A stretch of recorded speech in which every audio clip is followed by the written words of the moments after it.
Hello and welcome back. I am jeffgrantMEDIA. In today's video, we're going to be doing not necessarily a long-term review on a singular pack, but kind of a long-term review and commentary, if you will, on the GORUCK GR1.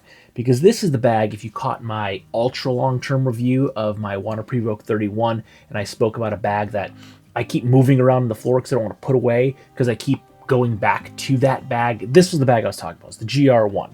But before we dig into that, let's have a word from today's sponsor. The Ark Fulmore Spider Silk and the Yellowstone Gentleman gloves are a great option for all of those cold winter days. They each work great as a standalone product, or even better when you team them up for maximum comfort in those sub-zero days. I've been using a variety of battery-powered heated gear for several years now, and I can say in those minus 15-degree days, the only thing that keeps me warm are some of my battery-powered gear. The Spider Silk or the Second Skin Precision liners come in at $109 USD. They provide a full hand thermal control while maintaining maximum tactile feedback. They feature precision heating zone elements precisely placed over the back of the hand in all 5 fingers. They also feature a flip-up design for the thumb and index finger for high precision tasks such as photography and videography. They are made from an ultra-thin profile, lightweight and stretchable fabric that fits seamlessly underneath outer gloves or as a standalone glove for daily use. You can also pair them with the Ark Fulmore Yellowstone Gentleman that comes in at $48 USD. The Yellowstone Gentleman build up an ultimate windproof barrier with high efficiency heat retention made with premium genuine leathers. These can be worn as mentioned in conjunction with the Spider Silk gloves, or they work great as a standalone glove all on their own. They feature a warm shell design using high performance thermal fills to trap the static layer of air, creating a natural heat lock. If you are unsure of your glove size, do not worry. Ark Fulmore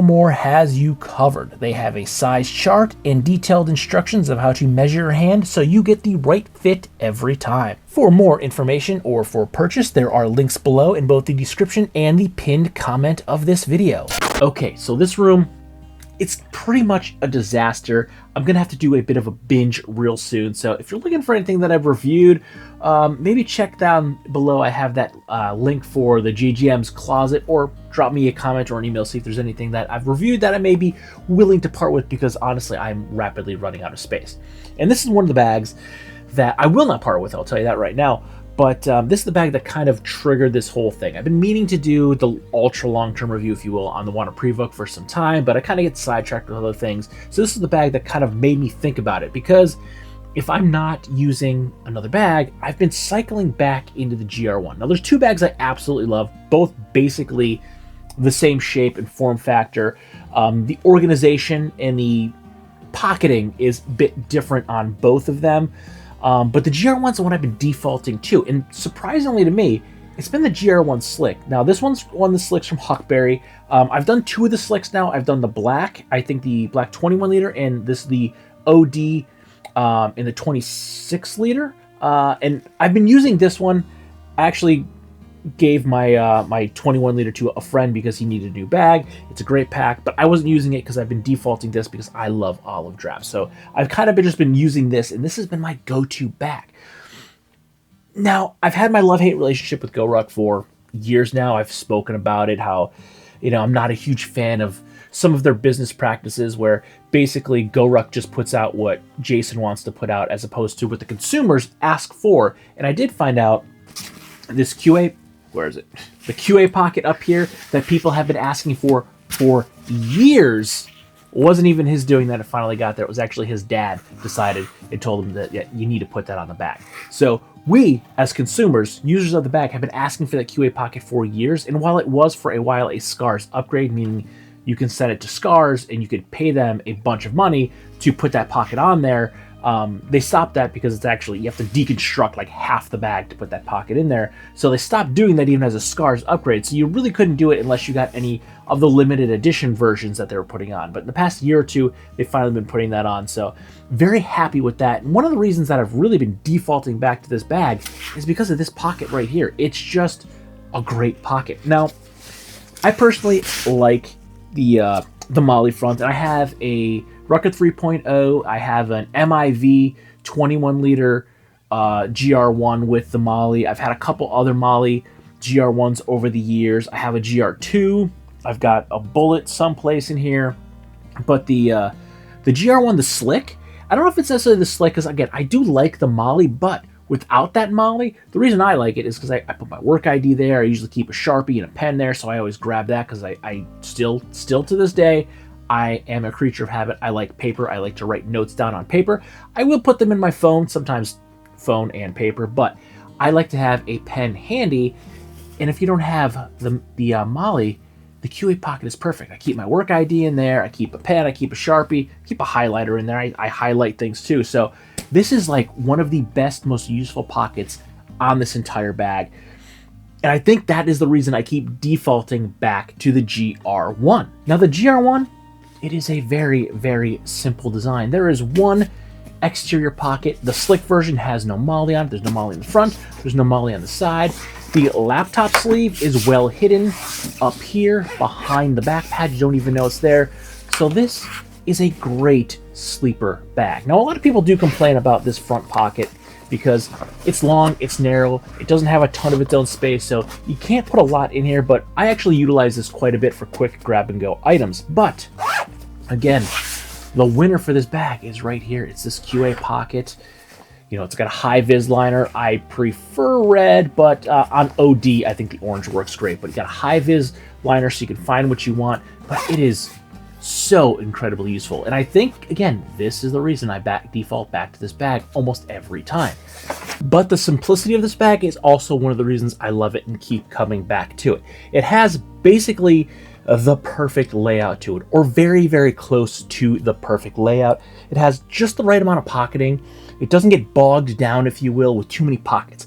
Now, I love organization. I love when everything has its place, but sometimes I've come to notice, really, the past couple of years, that sometimes when they put too much pocketing inside a bag, like if you have 3 pockets stacked inside here on the lid, each of those pockets is going to be smaller to accommodate them, and now I can't fit things inside those pockets, where if there's 2, I have a bigger pocket, so I can actually fit more pouches or bigger pouches inside those pockets to really organize my bag.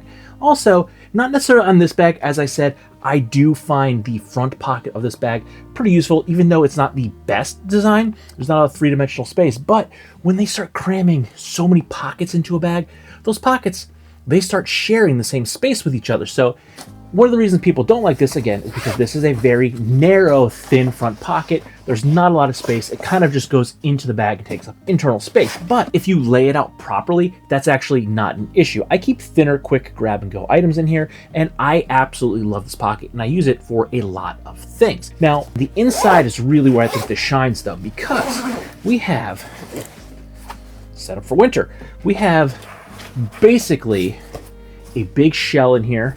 We do have our tablet sleeve or our plate carrier sleeve. We do have some MOLLE webbing on the inside that you can use to organize things.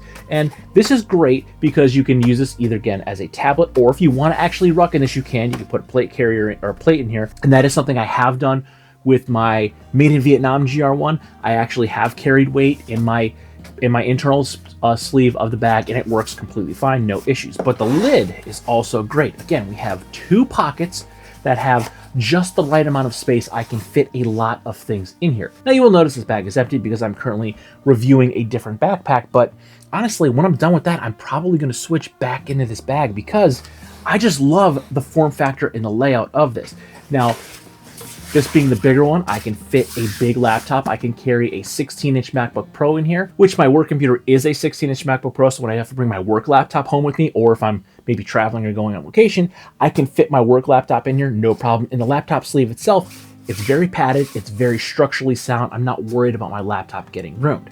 Now going back to this main internal pocket here. Now this, again, big open space. You can fit a lot of stuff in here.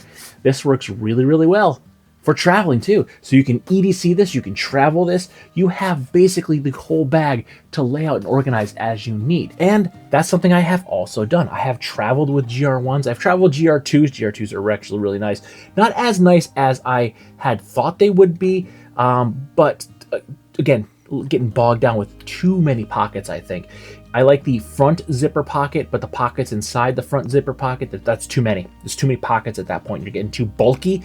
But the overall design, if they just left that big front pocket and didn't put individual pockets inside there, I think it would just be a better design. But the overall design of a GR1 is also great for EDC and travel. So while this particular GR1 is only like a year old, I have now been using GORUCK bags, that be GR1s, that be Ruckers, that be GR2s, that be Bullets, for probably 5 or 6 years or so now. So I have a pretty good handle on the bags. And I will say, over that time frame, the construction, you know, it varies because mostly with the Rucker models are vary from the GR1s, but overall the basic construction of the bag has remained the same, and it's bulletproof. And you get that SCARS lifetime warranty with it too, that travels with the bag, not the buyer. So I sell this bag to you, you're still gonna have that SCARS lifetime warranty. That's a really big deal. So yes, these are kind of expensive bags, and I do have my own personal issues with GORUCK, but in the end, it's a great bag. Like, it is awesome. I find myself using these over and over again. And if you're wondering what that other bag I was referring to, it's my BO Gear Spare Camo. Absolutely love that bag. That's like my perfect bag. It has 2 exterior pockets. The organization inside's a little bit different, but overall, it's the same basic shape and organization. Mine does not have a QA. They don't have the QA pocket on the outside, but there is a top pocket right there on the inside, which I kind of use. It's not as quickly accessible because you have to unzip the main body to get to it, but right at the top, there's a mesh pocket that I basically use for the same thing as this. But the reason I kind of lean towards this is my BO Gear bag. It's loud, like really loud. It's a WTF bright and camo. It was a one-off. Well, all the WTFs were one-off, but it wasn't a WTF that they offered. I actually was talking with Dave, the guy that owned BO Gear, and he's like, yeah, we've never done that before. Let's make it happen. And he did, and it's a killer bag, and it's my favorite backpack of all times. But it's kind of bright, it's kind of loud, it stands out quite a bit. And while I can basically bring whatever bag I want to work, no one's going to say anything, I have been leaning more in my older years to something a little more subtle, a little more subdued. And for some reason, I've been leaning towards the Slick. And again, I prefer the Molly, the tactical version, but the Slick is great. This fits in just about everywhere. And if you have the black version, it really, really fits in. I love OD. I love olive drab. So this is the color that I ended up using. So I ended up giving my other one, my black one, to a buddy because he needed a bag. I had a bag. I had too many bags. I gave him a bag that's going to last the rest of his life because I have a bag that's going to last me the rest of my life. I didn't need 2 of them. Again, I have so much stuff in this room. I can't physically keep it all here. So I gave my buddy a bag that's going to last him the rest of his life. So there's no way I can wear out 1. There's no way I'm going to wear out 2. And actually, I still have 4 more GORUCK, 5. I have a duffel. I have 5 GORUCK bags in the closet. So giving one of my best friends one wasn't a big deal. But I digress. I love the overall layout and design of this bag. It's just perfect. Don't tell GORUCK I said that because I have, again, some issues with them. But the overall layout and design of this bag, it blends in so many different environments. You can ruck in this, you can EDC this, you can travel in this. I can go into the city, I can go into the backcountry. Well, maybe not the backcountry. If I'm going to the backcountry, I'm going to take something technical. But I can go hiking with this, I can travel with this, I can carry my camera gear in this. I mean, it'll make a great sleeper bag because it doesn't look like a camera bag. It make a great sleeper camera bag. But this is a great overall versatile bag. And I find myself going back to it. Not just, again, this one in particular because this one's only a year old.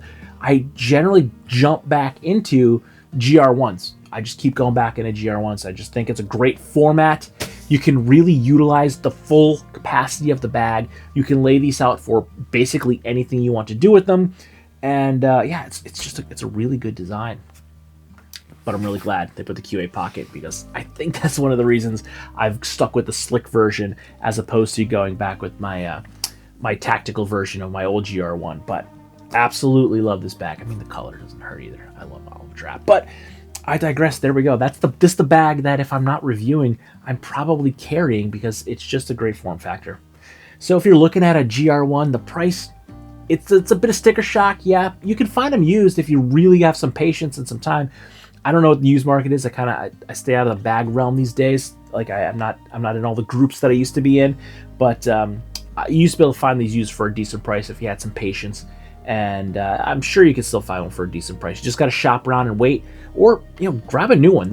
It's gonna last you forever. So if you're putting out the money, it's well worth it because the bag's gonna last you the rest of your life, and it carries a lifetime guarantee. So if you manage to somehow break it, they're gonna fix it for you, unless your dog chews it. Then they'll probably fix it, but they'll probably charge you to fix it. But I'm sure that'll still be cheaper than buying another GR1.